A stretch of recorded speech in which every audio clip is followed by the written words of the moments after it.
오늘은 세족식 나는 누구인가 라는 제목으로 말씀을 생각해 보기를 원합니다. 1%만 바꿔도 인생이 달라진다 라는 책에 보면 아주 재밌는 이야기가 있습니다. 알코올 중독자들을 전문적으로 치료하는 병원에서 있었던 일이에요. 평생 알코올 중독으로 거의 폐인이 되다시피 한 사람을 의사가 상담하게 되었습니다. 그때 놀라운 사실을 알게 되었어요. 이 환자의 아버지도 알코올 중독이었다는 것이고요. 그리고 결국 그 알코올 중독으로 인하여 사망하게 되었다는 것입니다. 그러면서 환자가 이런 말을 했다고 해요. 우리 집안은 술이 내력입니다. 그러니까 저도 운명적으로 술을 먹게 되었고 이렇게 된 거죠. 몇 달 후에 놀라운 일이 벌어졌습니다. 이 환자분의 동생이 면회를 오게 된 거예요. 그런데 아주 말끔하게 옷을 차려 입었습니다. 눈빛은 아주 초롱초롱했고요. 알아보니까 그는 중소기업의 사장이었습니다. 형과 전혀 다른 인생을 살고 있는 것이죠. 술이 집안의 내력이라고 했는데 동생은 그 내력의 지배를 받지 않고 전혀 다른 인생을 살고 있는 거예요. 그래서 담당 의사가 질문을 했죠. 형한테 이야기를 들어보니까 술이 집안의 내력이라고 하더라고요. 그리고 아버지께서도 알코올 중독자이셨고 그 알코올 중독으로 돌아가셨다면서요. 그런데 지금 동생분을 보니까 전혀 다른 인생을 살고 계신 것 같은데 설명해 주실 수 있겠습니까? 그러자 동생분이 이렇게 설명을 했습니다.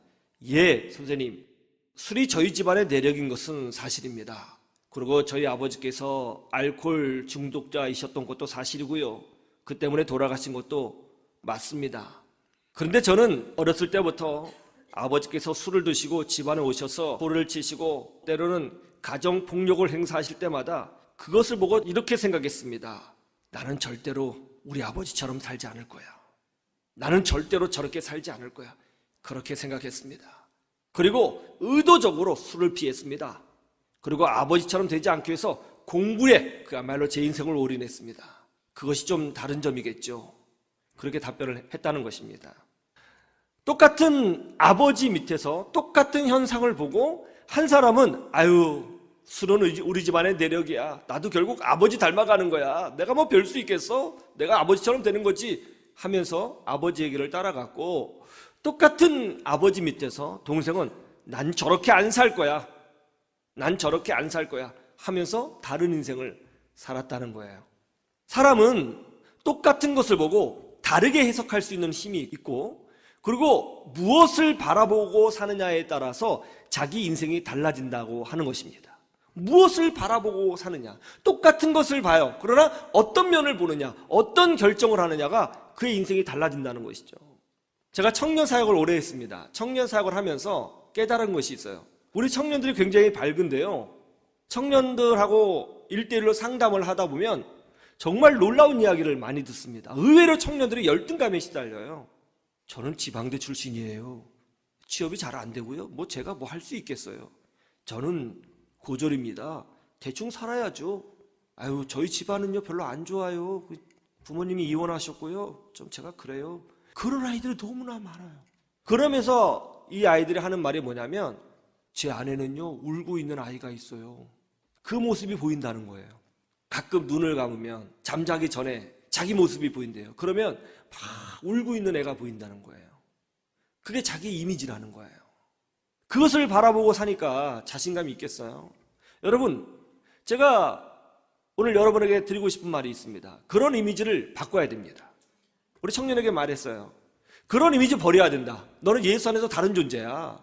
이렇게 생각해. 예수님 옆에서 힘있게 복음을 전하는 예수님의 제자와 같은 모습, 눈빛이 초롱초롱하고 말이지, 힘있게 복음을 전하니까 사람들이 막 기뻐서 복음을 듣는 그런 이미지를 상상해. 왜 울고 있는 애의 모습이야? 그거 버려. 막 그렇게 얘기를 하는데, 어떤 아이는 받아들이고 어떤 아이는 여전히 받아들이지 못하더라고요.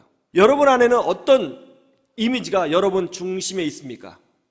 여러분에도 울고 있는 아이의 모습이 있나요? 아니면 여러분 심령에 예수님과 함께 힘있게 복음을 전하고 풍랑이 일고 있지만 그 배 위에서 당당히 서서 하나님의 권능을 선포하는 그런 모습의 이미지가 있나요? 이미지가 바뀔 때에, 그리고 그런 이미지를 바라볼 때에 여러분의 인생이 주 안에서 성공적인 인생을 살게 되는 것입니다. 오늘 세족식의 말씀이 바로 그런 내용인 거예요. 이 세족식의 말씀을 통해서 하나님이 우리에게 주시고자 하는 그런 영적 이미지가 무엇인지를 깨달으시고 그 이미지를 여러분 심령에 채우시기를 주님의 이름으로 축원합니다.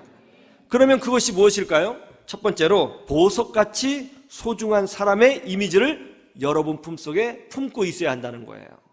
그런 이미지를 가지라는 거예요. 우리 8절 말씀을 한번 보세요. 예수님께서 제자들과 함께 유월절 저녁 식사를 하셨습니다.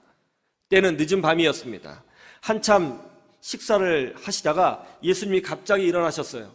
겉옷을 벗으시고 수건을 허리에 두르시더니 대야에 물을 담아 오셨습니다. 그러면서 제자들의 발을 씻기기 시작하신 거예요. 얘들아, 여기 앉아라. 내가 오늘 너희들의 발을 씻어주마. 여러분, 그 당시에 누군가의 발을 씻어주는 사람은 대부분 노예였습니다. 노예들이 그런 일을 하는 거예요. 그런데 예수님이 노예들이 하는 일을 하시겠다는 것이죠.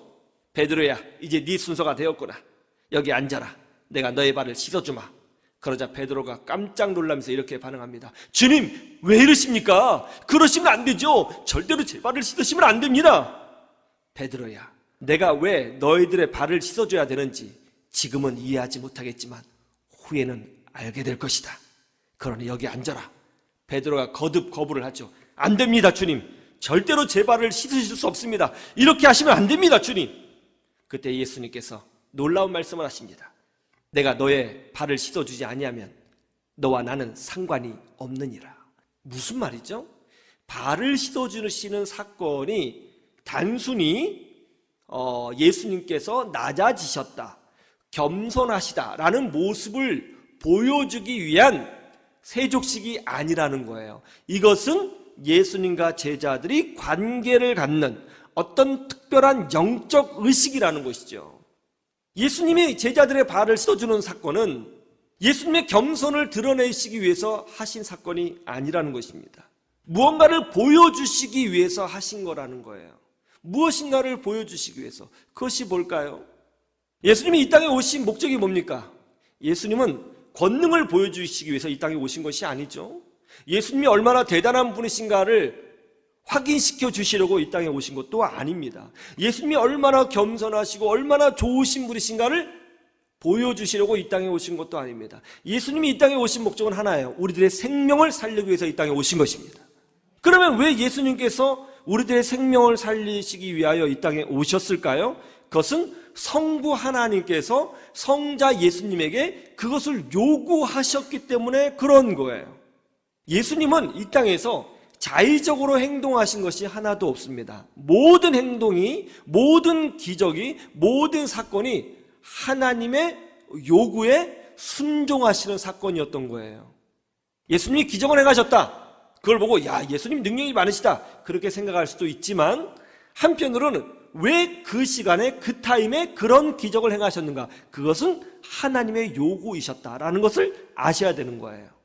왜 예수님이 그런 말씀을 하셨을까요? 그 말씀조차도 성부 하나님께서 요구하신 거예요. 예수님의 삶은 순종의 삶입니다. 그러면 예수님께서 왜 지금 제자들의 발을 씻어주실까요? 그것도 성부 하나님이 그렇게 하라고 요구하신 것이죠. 그러면 하나님께서 왜 예수님에게 존귀하시고 거룩하시고 삼위일체 되신 하나님이신 성자 하나님이신 예수님에게 왜 제자들의 발을 씻어주시라고 요구하셨을까요? 그것이 하나님의 마음이거든요. 이렇게 생각하셔야 되죠. 신앙이 깊을수록 우리는 이것을 깨달아야 됩니다. 다윗이 하나님의 축복을 받을 때 뭐라고 질문했는지 아세요? 주여, 제가 도대체 어떤 존재인데 주님께서 저를 이렇게 여겨주십니까? 아브라함이 뭐라고 고백했어요? 제가 누군데 주님이 저를 이렇게 대접해 주십니까? 똑같은 질문을 오늘 제자들은 해야 되는 거예요. 주님, 도대체 저희들이 어떤 존재인데 주님이 저를 이렇게 대접해 주시는 겁니까? 우리가 신앙이 깊을수록 그런 질문을 던져야 되는 것이죠. 하나님, 제가 어떤 존재인데 주님이 저를 이렇게 대접해 주시는 겁니까? 그런 질문을 해야 되는 거죠. 도대체 제자들이 어떤 존재이기에 우리 주님이 그들을 그렇게 대접해 주시느냐 말이에요. 여기에는 분명한 하나님의 메시지가 있는 것이죠. 그렇게 해주고 싶으신 거예요. 왜? 우리 주님께서 주의 백성을 그렇게 아끼시고 보석처럼 귀하게 여겨주시기 때문에 그런 것입니다. 그것을 보여주시고 싶으신 거예요. 십자가의 사건은, 예수님의 죽음은 단지 죄만 씻고 단지 우리가 구원받고 그 정도가 아닙니다. 우리를 어떻게 대접하기를 원하시는 하나님의 마음이 담겨져 있는 거예요. 성경 곳곳에 그런 증언이 너무나 많이 있습니다. 어렸을 때 엄마가 제 발을 씻어주신 적이 있습니다. 발바닥을 씻어주실 때는 얼마나 간지러웠는지, 간지럽다고 발을 요리조리 막 피했어요. 그러면 엄마가 발등을 탁 때리면서 가만히 있어! 그러면서 제 발을 막 씻어주십니다. 하이라이트는 발가락을 사이를 씻어줄 때죠. 손가락을 넣으셔서 뽀까뽀까뽀까 발가락을 사이를 씻어줄 때 정말 간지러워서 참을 수가 없었습니다. 못 참겠어. 그러면 그래도 계속 씻어주셨죠. 다 씻으신 후에는 깨끗한 물로 발을 마지막으로 헹궈주셨고, 그리고 깨끗한 수건으로 발을 폭 싸서 발을 말려주셨습니다. 어린 나이였지만 엄마가 발을 씻어주실 때는 엄마가 나보다 낫다, 엄마가 나보다 미치다, 혹은 나는 이런 대접을 받아야 될 사람이다, 그렇게 느끼지 않았습니다. 엄마가 발을 씻어주실 때 저는 느낀 게 뭐냐면 엄마의 사랑을 느꼈습니다. 아, 엄마가 나를 아끼시고 사랑하시는구나. 마음으로 느껴진 거예요. 굳이 말할 필요가 없어요. 그걸로 느껴지는 거예요. 왜 엄마가 자녀의 발을 씻어주는 것이죠? 엄마가 자녀의 발을 씻어주는 것은 발이 더럽기 때문에 씻어주는 것이 아니에요. 발을 씻어주고 싶은 거예요. 왜? 이쁘니까. 왜 하나님이 성자 예수님에게 제자들의 발을 씻어주라고 요구하셨을까? 그렇게 해주고 싶으신 거예요. 그렇게 여기고 계시니까 말이죠. 여러분 안에 울고 있는 아이의 이미지가 있나요? 그런 이미지는 하나님이 주신 것이 아닙니다. 그런 이미지는 마귀가 여러분을 패배주의자로 만들기 위해서 심어준 것입니다. 거짓 이미지입니다. 여러분은 예수 그리스도 안에서 이제 완전히 새로워진 존재라는 것을 믿으시기를 주님의 이름으로 축원합니다. 여러분은 그런 존재가 아닙니다. 만약 여러분 안에 울고 있는 내 자신의 모습이 보인다면 그것을 성령의 지우개로 지우시고 내 발을 씻어주시고 나는 그것 때문에 너무나 기뻐서 감격해서 웃고 있는 그런 제자의 이미지를 여러분 심령에 심어 넣으셔야 되는 것입니다. 내가 어떤 존재에게 우리 주님이 나를 이렇게 대접해 주시는구나.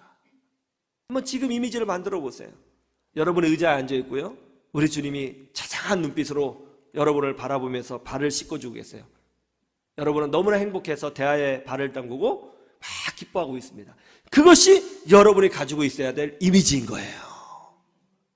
그걸 바라보시고 믿음의 승리를 거두시기를 주님의 이름으로 축원합니다.